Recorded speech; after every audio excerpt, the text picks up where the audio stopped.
Hi fellow investors, and thanks for joining me on my journey to financial independence.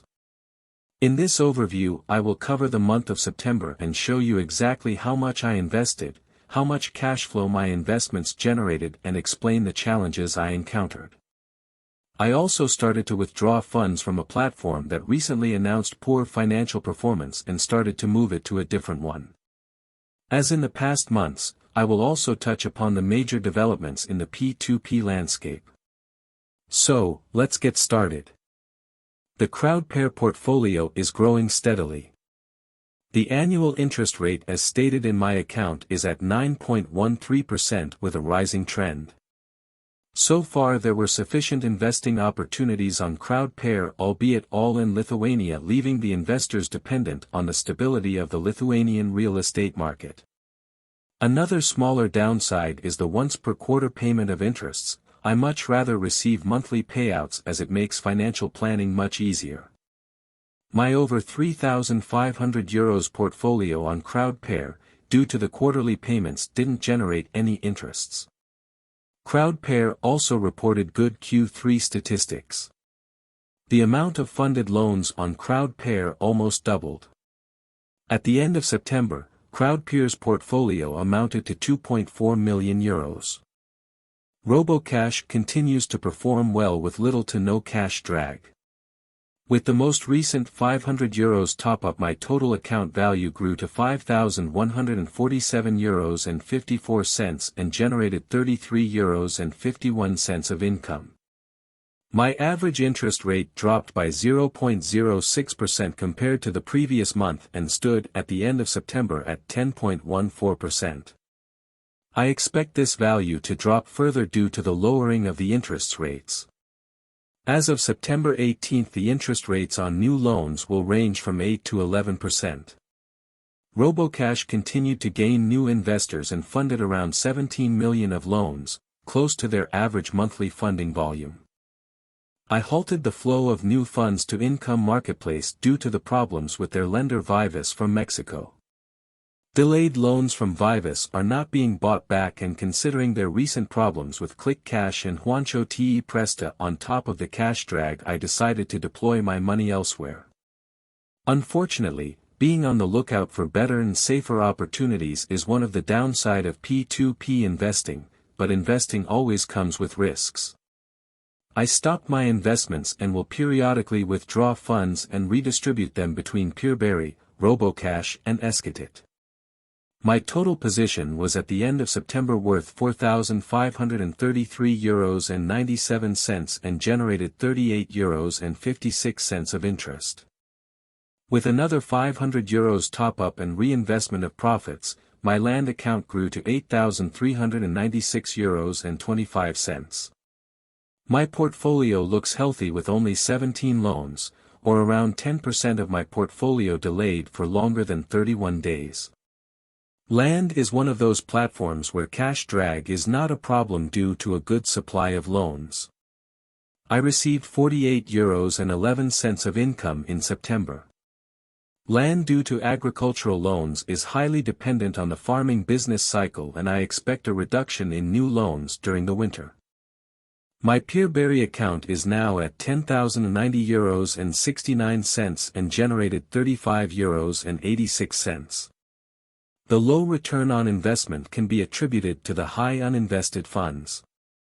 However, towards the end of the month I intervened manually and managed to invest all the funds. Unfortunately, the auto invest is completely defunct, and I hope PeerBerry will improve it in the future. I prefer passive investing with little manual interventions. September was for PeerBerry a successful month, funding over €75 million of loans and paid out €1.5 million of interests. Their total outstanding portfolio is near all-time high at over €117 million. Esketit remains one of my best performing platforms, and behind Bondora Go and Grow the most stable platform in my portfolio. The cash drag is minimal, and everything works without manual interventions. With the latest top-up my account grew to €9,967.30 and generated €85.13 of interests.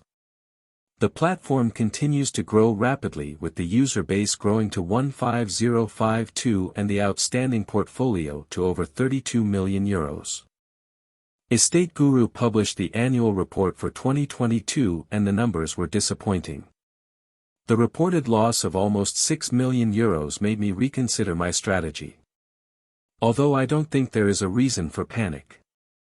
Another statement to that was the recent partnering with Japanese Crowd Credit, which pledged to grow their investment in projects from 1.4 million euros to 5 million euros. I will for the time being stop all investments and once a month withdraw the accumulated funds. Estate Guru in their last communication about the German loan portfolio stated that they expect recovering 30% of defaults by the end of 2023. I will resume investing once they deliver on this promise. My total investment of €9,292.01 generated €68.91 of interest. My Via Invest position is now worth €10,424 and I am only reinvesting the profits. In September I earned €90.63 of interests. Via Invest keeps delivering steady returns with little to no cash drag. Bondora still remains my biggest position, albeit barely. My €10,535.07 position generated €56.40. My plan remains to further reduce the position and invest the money on higher yielding platforms. My income for September 2023 from P2P investments was €457.11, a €76.37 decrease compared to the previous month. This can be partially attributed to the fact that the Peerberry funds were not fully invested until the end of the month and to the fact that September ended on a Saturday, leaving many payments still pending and being executed only in October. My strategy remains intact and my goal is €80,000 invested by the end of the year. Although I will be still far from the €1,000 a month of cash flow, I nonetheless hope to be a few steps closer to it. I also expect to accumulate some money from the withdrawing of the returning Estate Guru funds. This means I will have to find an alternative for it. Luckily, I found the right replacement and I will include it in my next month's update. I know how hard it is to earn money and am therefore very conservative with my investments. Always follow the financial performance of the platforms and the lenders on the platform and hold management to their words. I hope you enjoy these videos, although rather simple, they take up a lot of my free time to make. Please let me know how your investments are going. If you wish to support me on my investment journey, please subscribe and like the video or use any of the referral links in the video description. As always, remember that every investment carries considerable risks. Do not invest money that you cannot afford to lose and do not blindly trust something you stumble across on YouTube. I am also looking forward to an exchange of views, so please drop a comment. Thanks for watching.